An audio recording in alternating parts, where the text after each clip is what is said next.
নমস্কাৰ বন্ধু বান্ধৱীসকল।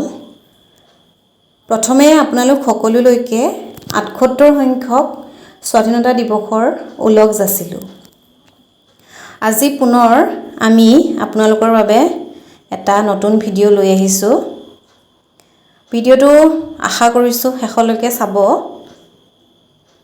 আপোনালোকে যদি ভাল পায় ভিডিঅ'টো তেনেহ'লে আপোনালোকৰ কণমানিসকলৰ লগতো চেষ্টা কৰি চাব পাৰে।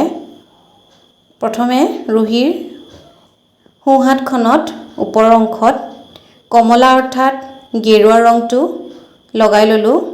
তাৰ পাছত অকণমান ঠাই খালী ৰাখি তলৰ অংশত সেউজীয়া অৰ্থাৎ শ্যামল ৰংটো ঘঁহি ল'লোঁ। দেখিছেনে কিমান উৎপাত কৰিছে। এনেকৈ ৰং দুইটা লগাই বগা কাগজ এখনত তাইৰ হাতৰ ছাপ বহাই দিলোঁ। তলৰ অংশ ভালকৈ নালাগিল, পুনৰ সেউজীয়া ৰংটো লগাই আকৌ লগাই দিলোঁ। এয়া happy independence day. Bye bye. সদৌ শেষত মুগা ৰঙৰ কলমেৰে পতাকাখনৰ লাঠিডাল আৰু নীলা ৰঙৰ কলমেৰে ২৪ডাল দণ্ডযুক্ত মাজৰ অশোক চক্ৰটো আঁকিলোঁ। কেনেকুৱা লাগিলে বাৰু ভিডিঅ'টো চাই?